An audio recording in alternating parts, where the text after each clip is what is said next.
পাশের বাড়ির চাচি মৌকে দেখে বলল, তুই ফিরে এসেছিস, কই চলে গেছিলি মৌ? মৌ কিছু বলছে না। মৌয়ের চাচি বলল, তুই তোর বাবাকে এভাবে মেরে ফেললি, তুই মেয়ে নামের কলঙ্ক। মৌয়ের তো মাথায় আকাশ ভেঙে পড়ল। চাচি কি এক ভয়ঙ্কর কথা শোনালো।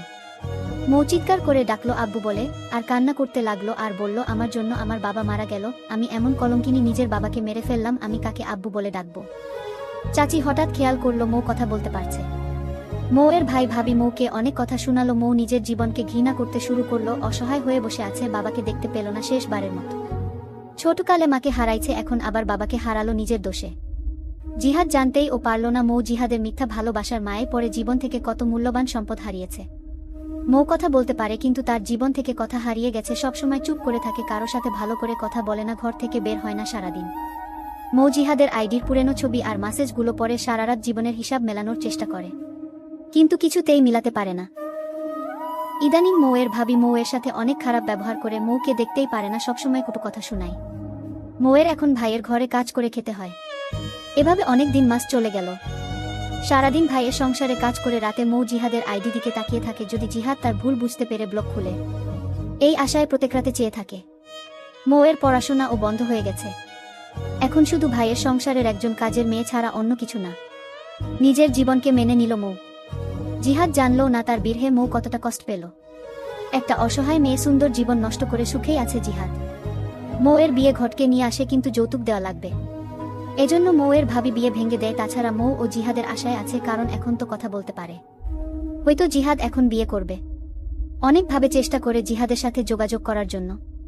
এভাবে 2টা বছর কেটে গেল, জিহাদের অপেক্ষায় আজও মৌ বসে আছে। কিন্তু কি হবে আর, জিহাদ তো একদিনের জন্য ও মৌকে মনে করেনি। একদিন মৌ জিহাদের একটা বন্ধুর ফেসবুক আইডি পেল, রিকোয়েস্ট দিল। অ্যাকসেপ্ট করতেই মৌ জিহাদের বন্ধুকে ফোন দিয়ে বলল, আমি মৌ ভাইয়া। কিন্তু জিহাদের বন্ধু অবাক, যতদূর জানে মৌ কথা বলতে পারে না। মৌ জিহাদের বন্ধুকে জিজ্ঞেস করলো, জিহাদ কেমন আছে ভাইয়া? জিহাদ এখন কই, ওকে একটু বলো, আমি কথা বলতে পারি এখন। আমার ব্লগ খুলতে বলো, এখন আমাকে বিয়ে করলে ওর মান সম্মানে কোনো ক্ষতি হবে না। মৌ অনেক আগ্রহ নিয়ে জিহাদের বন্ধুকে বলতে বলল। জিহাদের বন্ধু বলছে, ঠিক আছে সব, কিন্তু। মৌ তখন বলল, কিন্তু কি ভাইয়া বলো। তখন জিহাদের বন্ধু বলল, এখন আমরা জিহাদের বিয়েতে বরযাত্রী হয়ে এসেছি আপু। মৌ অসহায়ের মতো বলল, ভাইয়া এটা মিথ্যা তাই না? তখন জিহাদের বন্ধু, এটা একদম সত্যি। মৌ তখন বলল, আজকে জিহাদের বিয়ে, কান্না চাপা স্বরে বলল। মৌ তখন বলল জিহাদের বন্ধুকে, ভাইয়া একটু দেখাবেন জিহাদ আর জিহাদের বুকে ওদের কেমন লাগছে। তখন জিহাদের বন্ধু ভিডিও কলে জিহাদের সামনে নিয়ে গেল, সমস্ত ঘুরে ঘুরে দেখালো। মৌয়ের দুচোখ বয়ে পড়ছে পানি। আজ অনেক দিন পর জিহাদকে দেখল, কিন্তু বর্ষা যে এতদিন, তবুও আশা ছিল আজকের পর থেকে জিহাদ তার আর রইলই না। মন ভরে জিহাদকে দেখল। তারপর জিহাদের বন্ধুকে মৌ বলল, জিহাদ সুখী হোক নতুন জীবনে, এই দোয়া করি। জিহাদকে বলে দিও আমার মনে কোনো কষ্ট নাই, আমি অনেক খুশি আছি, তার ভালোবাসায় আমি সন্তুষ্ট। আমি এই দোয়া করি সবসময় জিহাদ ভালো থাকুক। জিহাদকে বলে দিবেন আমার তার প্রতি কোনো অভিযোগ নাই।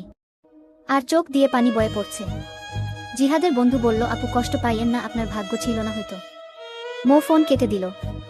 জিহাদ বিয়ে করে সুখে সংসার করছে। আজকে মৌয়ের বাবা মায়ের কথা অনেক মনে পড়ছে।